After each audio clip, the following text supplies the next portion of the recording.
A strong community is a good thing for any game to have.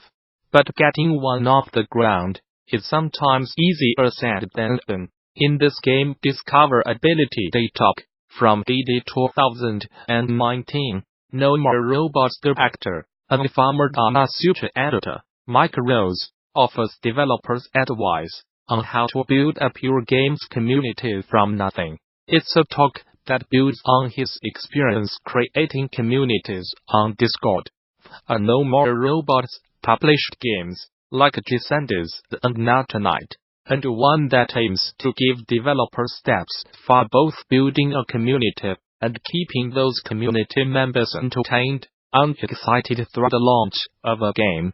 In addition to this presentation, THEGDC Vault and its accompanying YouTube channel offers numerous other free videos, audio recordings, and slides from many of the recent game developers conference events. And the service offers even more members-only content for DD Vault subscribers. Those who purchased all-access passes to recent events, like DD, would already have full access to DD Vault, and interested parties can apply for the individual subscription via a DD Vault subscription page. Group subscriptions are also available. Game-related schools and development studios who sign up for DD Vault Studio subscriptions can receive access for their entire office, accompanied by contacting staff via THEGDC Vault Group subscription page. Finally, current subscribers with access issues can contact DD Vault technical support. The PC hardware company NVIDIA has shaved 90% of its estimates a Q4 revenue ahead of next month's financial review, dropping the estimate from $2.7 billion to $2.2 billion.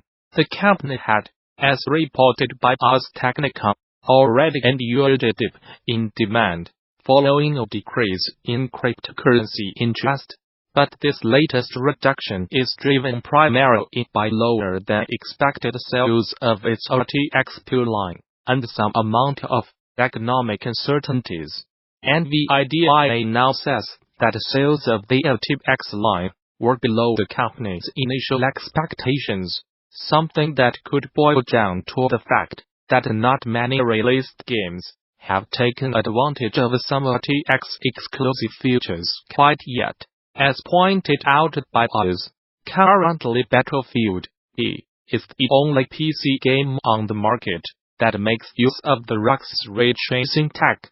These products deliver a revolutionary leap in performance and innovation with real-time ray tracing on die, but some customers may have delayed their purchase while waiting for lower price points and further demonstrations of RTX technology in actual games, explains NVIDIA CEO Jensen Huang in a letter to investors. Those aforementioned economic uncertainties hit both the consumer and data center segments of NVIDIA's usual business. As we worked through Q4, the global economy decelerated sharply, particularly in China, affecting consumer demand for NVIDIA gaming pass, explains Huang. Later on in the letter, he notes that a handful of deals for companies that handle things like cloud computing and deep learning AI models failed to close toward the end of the quarter as customers around the world became increasingly cautious due to economic uncertainties. Bethesda Game Studios followed games having an expandscape, one that goes beyond the series' signature use of classic Xbox tracks, and at DD 2017 composer Inan took the stage to explain how they do it. It was well worth a watch, even if you do not care about Fallout, because they're dug into how and why he goes about injecting originality and personality into game soundtracks of all stripes. If you missed out on seeing it live that year, Nobody's Stock is now completely free to watch on the official DD YouTube channel. In addition to this presentation, THEGDC Vault and its accompanying YouTube channel offers numerous other free videos, audio recordings, and slides from many of the recent game developers conference events. And the service offers even more members-only content for DD Vault subscribers. Those who purchased all access passes to recent events, like DD, would already have full access to DD Vault, and interested parties can apply for the individual subscription via the DD Vault subscription page. Group subscriptions are also available. Game-related schools and development studios who sign up for DD Vault Studio subscriptions can receive access for their entire office, accompanied by contacting staff via THEGDC Vault Group subscription page. Finally, current subscribers with access issues can contact DD Vault technical support. Starbreeze has announced that it is holding off on bringing Overkill's The Walking Dead to consoles, at least for now. Both the PlayStation 4 and Xbox versions of the games were due to launch on February 6, but have now been delayed indefinitely, with more details to be released at a later date.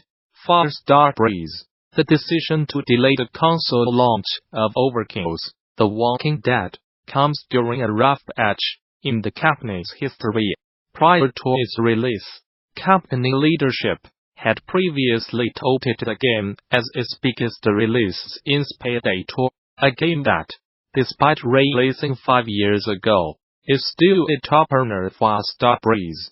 The studio had been banking on the success of Overkill's The Walking Dead to bring it back into the profitable range, but sales of the PC version fell short of expectations.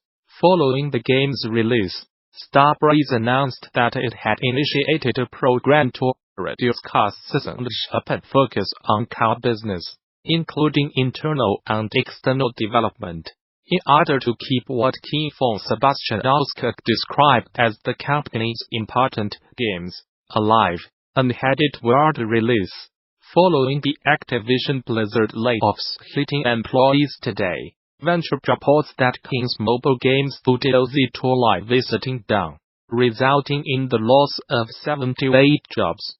King, the developer behind Candy Crush Saga, acquired the Seattle-based studio back in 2015 for $45 million.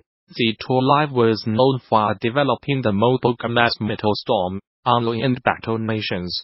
The publisher did not comment on any specific layoffs during its earnings call with investors, saying instead that it expects around 8% of its staff to be laid off.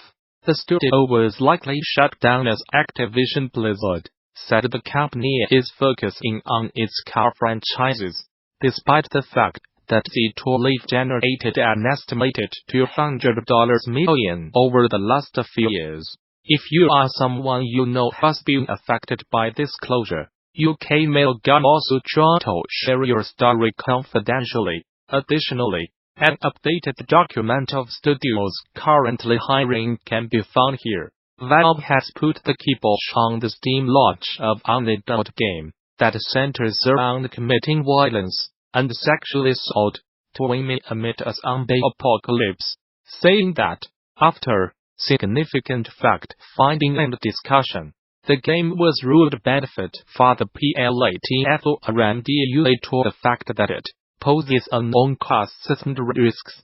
The start page for the game in question, a 3D visual novel called Rape Day, popped up on Steam last month, and in more recent days, ignited questions about Valve's relaxed approach to deciding what content does and does not belong on its platform. For the most part, Valve says it will locate anything that is not illegal or straight up trolling, but notes in today's statement on the matter that the decision to keep the game, called Rape Day, off of Steam warrants further explanation. Much of our policy around what we'll distribute is, and must be, reactionary. We simply have to wait and see what comes to us via Steam Direct. Reads that explanation. We then have to make a judgment call about any risk it puts to Valve, our developer partners, and our customers. After significant fact-finding and discussion, we think RateT poses unknown costs and risks, and therefore will not be on Steam. We respect developers' desire to express themselves, and the purpose of Steam is to help developers find an audience. But this developer has chosen content meta and a way of representing it that makes it very difficult for us to help them do that. In something of a bolt out of the blue, Sony has opened up about its next-gen plans, and revealed a deluge of tech specs and juicy details about the work-in-progress PlayStation 5.